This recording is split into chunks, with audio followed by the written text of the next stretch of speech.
La derivada como razón de cambio instantánea. Una rueda de 40 centímetros de radio está girando. Hace que la varilla L de 60 centímetros impulse un pistón hacia adelante y hacia atrás en línea recta. Calcular la velocidad del pistón cuando θ es igual a pi cuartos y la rueda gira a 10 revoluciones por minuto. En esta simulación podemos observar el comportamiento del ejercicio y acá podemos ver los datos suministrados. Radio igual a 40, L igual a 60, un ángulo de pi cuartos y una distancia X que podemos calcular con los datos del ejercicio. Vamos a estudiar este sistema biela-manivela, el cual transforma un movimiento circular en un movimiento lineal o carrera del pistón. El sistema parte de un punto fijo, donde tenemos una manivela, la cual la hemos llamado R o radio de 40 centímetros. Esa manivela termina en un punto de articulación que conecta con la biela, que hemos llamado L, de 60 centímetros. La biela termina en el centro del pistón. Del centro del pistón al punto fijo tenemos una distancia X variable, la cual puede ser corta o puede ser larga, dependiendo del ángulo θ. Vamos ahora a ver los cálculos del ejercicio. Bueno, y después de ver la simulación de Daniel, entonces lo que hicimos fue lo siguiente. Tomamos una foto, paramos en algún instante de tiempo y tomamos una foto del sistema. Esa foto, pues aquí está el gráfico de la situación. La tomamos para cierto ángulo θ, cualquier ángulo θ. Lo pudimos haber puesto en otro lado, tomamos ahí, en esa posición. Y a partir de esta posición, pues definimos una referencia. Entonces, fíjense, en el centro del movimiento acá, colocamos nuestro eje Y y nuestro eje X. Nuestro pistón está a una distancia X de nuestra referencia. Ahí está nuestro pistón que sabemos que tiene movimiento horizontal. Ahora, como el objetivo es tener la velocidad del pistón y el pistón se mueve linealmente, o sea, esa velocidad es lineal, entonces recordemos que la velocidad físicamente se define como la variación de la posición respecto al tiempo. Si esta es la posición y esto se está moviendo así, pues yo tengo que ver o sacar una ecuación que me muestre esta variación de esta posición en el tiempo. Y para lograrlo de esta gráfica, pues saqué el triángulo, mírenlo. Y en el triángulo, pues estos valores me lo dan, ¿cierto? Este valor de R me lo dan, este valor de L me lo dan, que corresponde a estos lados del triángulo. Este lado del triángulo tiene una longitud X, que es este, miren, este mismo, tiene la longitud X, es la base del triángulo, y nuestro ángulo que forma acá, entre este radio y nuestra base, es un ángulo θ. Ahora, de este triángulo tengo que conseguir una relación entre la variable X y la variable θ, ya que a medida que varía θ, a medida que se mueve esta barra, pues varía X. Son las dos variables, X y θ. Entonces yo necesito una ecuación que me relacione X y θ, que son las variables. Este radio, pues es una longitud fija y esta longitud de la barra también es una longitud fija, son constantes. Y eso lo logro trazando la altura a la base. La línea roja es la altura a la base. Y fíjense que me quedan dos triángulos rectángulos. Este triángulo rectángulo, este triángulo rectángulo. Bueno, ahora fijémonos, si nos trabajamos el triángulo amarillo que está acá, ¿cierto? Que sombreamos acá, que es un triángulo rectángulo de hipotenusa R, entonces este lado que está pegado al ángulo es el cateto adyacente. Recordemos que el cateto adyacente se halla la hipotenusa por el coseno del ángulo. Y este que está aquí al otro lado de θ, pues va a ser el cateto opuesto. Recordemos que el cateto opuesto se halla la hipotenusa por el seno del ángulo, en este caso de θ. Bueno, si tengo en cuenta esas dos cosas, resulta que necesito dar esta distancia, buscar este valor de distancia.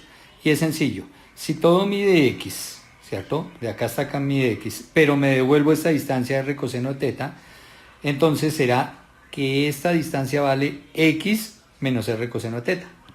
Bueno, muy bien. Si ahora trabajamos con este triángulo que hemos sombreado acá, que es el triángulo verde, que también es un triángulo rectángulo, ¿no? Entonces de ese triángulo yo conozco los lados. Mire, este lado vale X menos R coseno θ, este lado vale R seno θ y esta es L, que es constante. Luego, por ser triángulo rectángulo, le puedo aplicar el teorema de Pitágoras. Recordemos, hipotenusa al cuadrado igual a cateto 1 al cuadrado más cateto 2 al cuadrado. Bueno, la hipotenusa de este triángulo verde es L. Entonces me quedaría L cuadrado es igual. El cateto 1, este puede ser el cateto 1, o este, no hay problema. Tomémoslo la altura como el cateto 1, o sea, R seno teta. Entonces digamos R seno teta al cuadrado, ¿cierto? Más el cateto 2, en ese caso el cateto 2 pues va a ser la base, que vale x menos r coseno teta. Entonces más x menos r coseno de teta, este cateto 2 al cuadrado. Y tenemos esta ecuación, fijémonos en esta ecuación. Entonces, esta ecuación era la que estábamos buscando. Esta se llama la ecuación del movimiento. ¿Por qué es la ecuación del movimiento? Fíjese que tiene dos variables, x y teta. Claro, es que nosotros sabemos que esta posición x depende de esta rotación de esta barra, ¿cierto? Si esta barra está al otro lado, pues esta posición x disminuye. Entonces son las dos variables, x y teta, que yo necesitaba relacionarlas. Y está L y R, que es la longitud del brazo, ¿cierto? Y el radio aquí de mi trayectoria, este radio, que son constantes. Ahora, recuerden que al principio dijimos que la velocidad iba a ser la derivada de x respecto de t. Pues aquí ya tengo x. Tengo que derivarla respecto del tiempo. Entonces vamos a hacer derivación implícita. Eso quiere decir que voy a derivar esta ecuación, ¿cierto? Que es una igualdad en ambos lados respecto al tiempo. Entonces aquí escribimos derivando respecto del tiempo y aquí derivando respecto del tiempo. Pero antes de hacer la derivada, recordemos que tanto R como L son constantes. Y esto es muy importante tenerlo en cuenta al momento de derivar. Porque por ejemplo acá, la derivada de L cuadrado respecto al tiempo, como L es constante, recordemos que la derivada de una constante es 0. Ahora, en la parte derecha, vamos a derivar todo este paréntesis que está acá, ¿cierto? El paréntesis que está acá en rojo, con respecto al tiempo. Pero fíjense que dentro del paréntesis hay una suma. Entonces recuerden que la derivada de una suma es igual a la suma de sus derivadas. Quiere decir que me toca derivar esto y la derivada de esto sumarlo con la derivada de este término. Ahora acá, para mayor facilidad para hacer esta derivada, como esto es un producto, miren, R por seno teta y ese producto está al cuadrado. Entonces para hacerlo más fácil voy a quitar el paréntesis, pero si quito el paréntesis acá, bueno, quito el paréntesis redondo, ¿no? Entonces acá este cuadrado me afecta a ambos, me afecta al R, entonces queda R cuadrado y seno cuadrado. ¿Eso por qué? Porque aquí es la derivada de una constante, recuerden que R es constante, de una constante por una función. Recordemos que la derivada de una constante por una función es la constante por la derivada de la función. La derivada de seno cuadrado es 2 seno teta, ¿cierto? Porque como está seno cuadrado, pues bajamos el 2, restamos 1, entonces 2 seno teta. Pero como estamos derivando una función trigonométrica, entonces por la derivada interna, la derivada de seno es coseno, entonces por coseno teta. Pero esto sería si estuviéramos derivando respecto a teta. Pero como no estamos derivando respecto a teta, sino respecto a t, entonces me toca escribir acá por de teta respecto de t, por la derivada implícita. Y esa es la derivada de este término, que lo vamos a sumar con la derivada de este término. Entonces acá sumamos la derivada de esta potencia, ¿no? Como está al cuadrado, entonces recuerden que es 2 por lo que está en el paréntesis a la 1, ¿no? Porque restamos 1, y lo que está en el paréntesis es x menos r coseno de teta. Pero ahora por la derivada interna, por la derivada de lo que está en el paréntesis. Lo que está en el paréntesis dicen que es una resta. Entonces derivo este término y derivo este término. La derivada de x, esto es x a la 1, ¿no?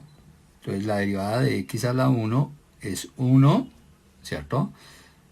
Pero por la derivada implícita, porque estoy derivando x respecto del tiempo, ¿no? Entonces me quedaría 1 por dx sobre dt, menos, ¿cierto? Ya derivamos este, ahora derivamos este. R es constante, entonces nuevamente constante por función. Entonces la constante la dejamos quietica, derivamos coseno teta, la derivada de coseno teta es menos seno teta, y con el menos de atrás, entonces aquí nos quedará más seno teta por la derivada interna. Como no estoy derivando respecto a teta, sino respecto a t, entonces será por de teta respecto de t. Y ahí nos quedará el resultado de la derivada.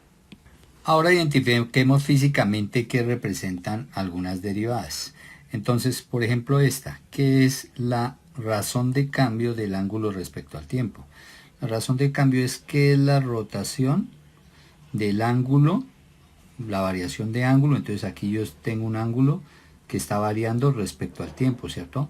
¿Qué es esa variación? Sencillamente, si usted hace este movimiento, se da cuenta que esto es la velocidad angular, que en física se reemplaza por omega, velocidad angular. ¿Qué es la razón de cambio del desplazamiento en x respecto al tiempo? Pues ese es el que dijimos acá, y es el movimiento de nuestro pistón, que es un movimiento lineal. Entonces es la velocidad lineal, que acá la dijimos, miren, velocidad, la razón de cambio de la posición respecto al tiempo. Y entonces esta será la velocidad lineal, que es la que nos están preguntando, y esta nuevamente pues será la velocidad angular. Teniendo en cuenta eso, y teniendo en cuenta que en nuestro problema nos solicitan la velocidad del pistón, y esta es justamente la velocidad del pistón, entonces lo que hago es despejar de esta ecuación esta velocidad lineal. ¿Y cómo vamos a hacer el despeje? Pues como esto es una suma, ¿cierto? Y el término de velocidad lineal está dentro de este término de esta suma, entonces lo primero que voy a hacer es tomar esta parte del lado izquierdo, tomar esta parte, llevármelo al otro lado. Ya sabemos que este término está positivo, pasaría a negativo. Lo primero que hacemos, bueno, ahí está, lo pasamos aquí negativo, luego viene el igual, fíjense, y luego viene la parte derecha. Entonces en la parte derecha, pues me quedo desde el más hacia adelante, miren. Ahora, para despejar este, pues aquí tengo detrás un producto. Entonces me toca quitar esta parte del producto, este término aquí del producto. Como este término está multiplicando, pues sencillamente lo bajo a dividir. Seno teta, ¿cierto? Porque como está seno cuadrado, pues bajamos el 2, restamos 1, entonces 2 seno teta. Pero como estamos derivando una función trigonométrica, entonces por la derivada interna, la derivada de seno es coseno, entonces por coseno teta. Pero esto sería si estuviéramos derivando respecto a teta, pero como no estamos derivando respecto a teta, sino respecto a t, entonces me toca escribir acá por de teta respecto de t, por la derivada implícita. Y esa es la derivada de este término, que lo vamos a sumar con la derivada de este término. Entonces acá sumamos la derivada de esta potencia, ¿no? Como está al cuadrado, entonces recuerden que es 2 por lo que está en el paréntesis a la 1, ¿no? Porque restamos 1, lo que está en el paréntesis es x menos r coseno de teta. Pero ahora por la derivada interna, por la derivada de lo que está en el paréntesis. Lo que está en el paréntesis dicen que es una resta. Entonces derivo este término y derivo este término. La derivada de x, esto es x a la 1, ¿no? Entonces la derivada de x a la 1 es 1, ¿cierto? Pero por la derivada implícita, porque estoy derivando x respecto del tiempo, ¿no? Entonces me quedaría 1 por dx sobre dt, menos, ¿cierto? Ya derivamos este, ahora derivamos este. R es constante, entonces nuevamente constante por función. Entonces la constante la dejamos quietica, derivamos coseno teta, la derivada de coseno teta es menos seno teta, y con el menos de atrás, entonces aquí nos quedará más seno teta, por la derivada interna. Como no estoy derivando respecto a teta, sino respecto a t, entonces será por de teta respecto de t. Y ahí nos quedará el resultado de la derivada. Ahora identifiquemos físicamente qué representan algunas derivadas. Entonces, por ejemplo, esta, que es la razón de cambio del ángulo respecto al tiempo. La razón de cambio es que es la rotación del ángulo, la variación de ángulo. Entonces aquí yo tengo un ángulo que está variando respecto al tiempo, ¿cierto? ¿Qué es esa variación? Sencillamente, si usted hace este movimiento, se da cuenta que esto es la velocidad angular, que en física se reemplaza por omega, velocidad angular. ¿Qué es la razón de cambio del desplazamiento en x respecto al tiempo? Pues ese es el que dijimos acá, y es el movimiento de nuestro pistón, que es un movimiento lineal, entonces es la velocidad lineal, que acá la dijimos, miren, velocidad, la razón de cambio de la posición respecto al tiempo. Y entonces esta será la velocidad lineal, que es la que nos están preguntando. Y esta nuevamente pues será la velocidad angular. Teniendo en cuenta eso y teniendo en cuenta que en nuestro problema nos solicitan la velocidad del pistón y esta es justamente la velocidad del pistón, entonces lo que hago es despejar de esta ecuación esta velocidad lineal. ¿Y cómo vamos a hacer el despeje? Pues como esto es una suma, ¿cierto?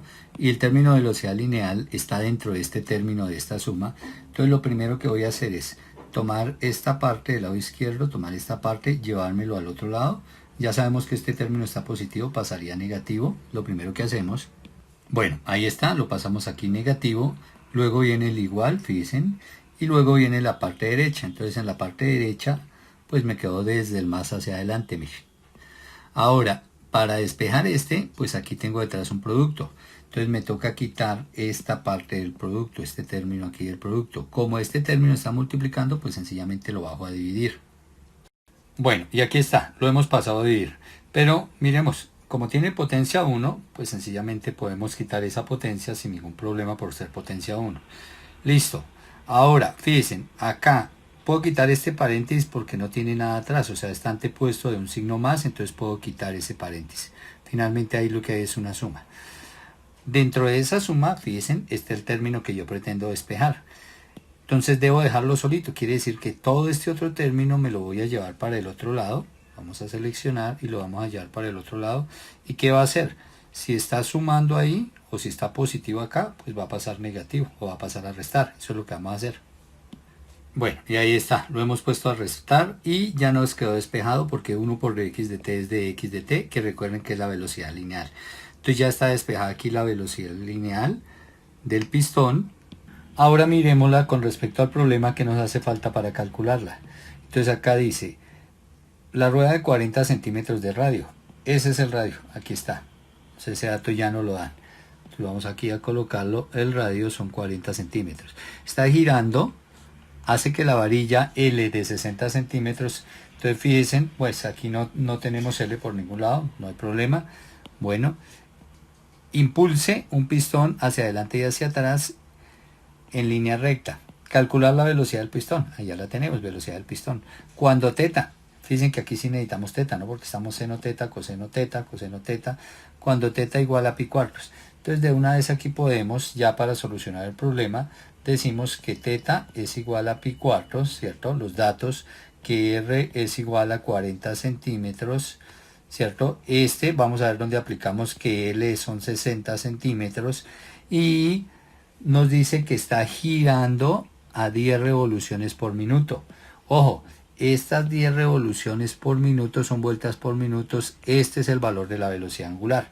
Solo que nos toca transformar esa velocidad angular que nos la están dando en revoluciones, en 10 revoluciones por minuto, a radianes por segundo. Entonces aquí toca hacer la conversión.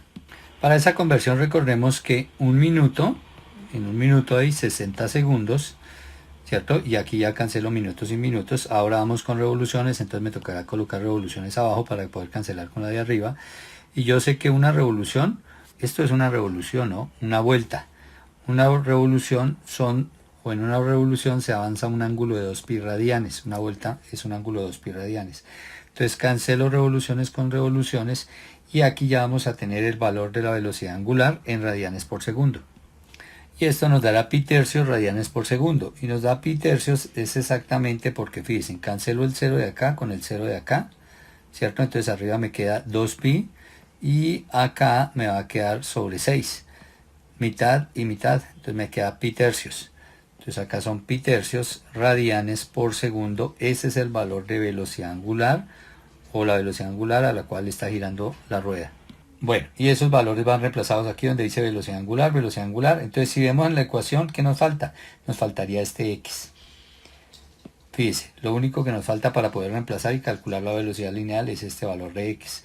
Ese valor de x pues lo voy a sacar aquí en la gráfica, ¿cierto? De aquí la gráfica porque esto es x, miren. Entonces voy a trabajar otra vez el triángulo para determinar x. Entonces nuevamente trabajamos nuestro triángulo, ¿no? Este triángulo que habíamos tomado acá, que se determinaba en alguna posición. Listo. En ese triángulo recuerden que R y L es constante, que X es la variable, pero que X es la base del triángulo. Y este ángulo es teta, que lo conocemos en el problema, porque aquí el problema nos está dando el ángulo teta, ¿no? Nos dice cuando teta igual a pi cuartos. Bueno, entonces conocemos teta, R, L. Necesitamos hallar X. Aquí la manera más directa para hallar X es utilizando la ley de cosenos, ¿cierto? Recordemos que la ley de cosenos nos relaciona el lado y el ángulo opuesto de la siguiente manera. Entonces, por ejemplo, como aquí tengo el ángulo teta y el lado L, yo digo, lado L elevado al cuadrado es igual a los otros dos lados, al cuadrado y sumados. Los otros lados son el lado R y el lado X al cuadrado sumados, menos el doble producto de los dos lados R y X por el coseno del ángulo opuesto al lado. En este caso, si estoy calculando el lado L, entonces el coseno de teta, del ángulo teta. Por eso fue que trabajamos ley de cosenos. Y fíjense, acá está X cuadrado, bueno, y acá está X. Entonces, aquí fíjense, nos queda una ecuación de segundo grado. Bueno, igualémosla a 0. Entonces, esta L que está positiva acá, fíjense que la pasé negativa e iguale a 0. Ahora lo que vamos a hacer es a reemplazar, ¿cierto? Porque conocemos R, teta, bueno. Y ahí hemos reemplazado. R por 40, teta, pi cuartos. Pero como es coseno de pi cuartos, el coseno de pi cuartos es raíz de 2 sobre 2, ¿no? Que es el mismo coseno de 45. R, 40 al cuadrado 1600. L, 60 al cuadrado 3600. Entonces, si hago estas dos operaciones, me queda la ecuación. Aquí me ha faltado colocar la X, ¿no? Me ha faltado colocar esta X, ahí está. Listo, entonces acá fíjense, este 2 de raíz de 2 sobre 2, con este 2 se simplifica. ¿Y qué me va a quedar? El X, el 40 y el raíz de 2. Entonces, ordenándolo, me queda 40 por raíz de 2 y por X. Y entonces fíjense, aquí tengo X cuadrado, aquí menos 40 raíz de 2X. Y ahora, si hago la resta entre 1600 menos 3600, sencillamente esto nos va a dar menos 2000, ¿cierto? E igualamos a 0. Y ahí está perfectamente la ecuación de segundo grado en la variable X, que la solucionamos. Y para solucionarla, pues simplemente la comparo con la fórmula general ax cuadrado más bx más c, en la cual, fíjense, el a es el número que acompaña a la x cuadrado, en este caso es 1. El b es el número que acompaña a la x que está solita, la que está a la 1, que es menos 40 raíz de 2, y el c es menos 2000. Reemplazo estos valores en la fórmula. Entonces ahí está, reemplacé en la fórmula, menos b, recuerden, pero como b es negativo, entonces menos me da positivo, 40 raíz de 2, más o menos raíz cuadrada de este valor al cuadrado. 40 al cuadrado, 1600, raíz de 2 al cuadrado es 2, 1600 por 2, pues me da 3200. Menos 4 por a por c, ¿cierto? Sobre 2 por a. Bueno, si yo soluciono esto, aquí la solución del radical nos da 105,83 y ya la solución, los dos valores, recuerden que son dos valores, uno cuando sumo este 105 y otro cuando resto este 105 a esto, ¿cierto? Dividido entre 2. Entonces uno me da 81,2 y el otro me da menos 24,63. Obviamente aquí el valor con respecto a la referencia, miren, si este es el eje Y, este es el eje X, esta distancia es positiva, entonces tomo el valor de referencia positivo, 81,2 centímetros. Y teniendo este valor ya de X, entonces lo único que venimos es aquí a nuestra ecuación que obtuvimos, ¿cierto? Donde está la velocidad lineal, recuerden, y lo que hacemos es reemplazar ya velocidad angular, ángulo, R y este valor de X que no lo tenía. Entonces vamos a reemplazar. Bueno, entonces aquí hice todo el reemplazo, ¿cierto? Recuerde que el seno es el seno de pi cuarto, o sea, 45 grados, y el seno y coseno de 45 grados valen lo mismo. Aquí lo reemplacé como raíz de 2 sobre 2. La velocidad angular la reemplacé como pi tercios. Bueno, aquí hice algunas cancelaciones, pero igual lo hubiera podido hacer todo esto en la calculadora, ¿cierto? Finalmente la velocidad del pistón nos da menos, porque aquí me faltó el menos 45,45 centímetros por segundo, ¿no? Que son las unidades que estamos llevando. La longitud está toda en centímetros y el tiempo aquí, como esto estaba en radianes sobre segundo, entonces me va a quedar centímetros por segundo. Esa es la velocidad del pistón. ¿Cómo interpreto el negativo? Pues simplemente que en ese instante el pistón va en retroceso, porque fíjese que X es positivo hacia la derecha, entonces el pistón está en retroceso en ese instante a velocidad de 45,45 centímetros por segundo. Y con esto queda resuelto nuestro problema.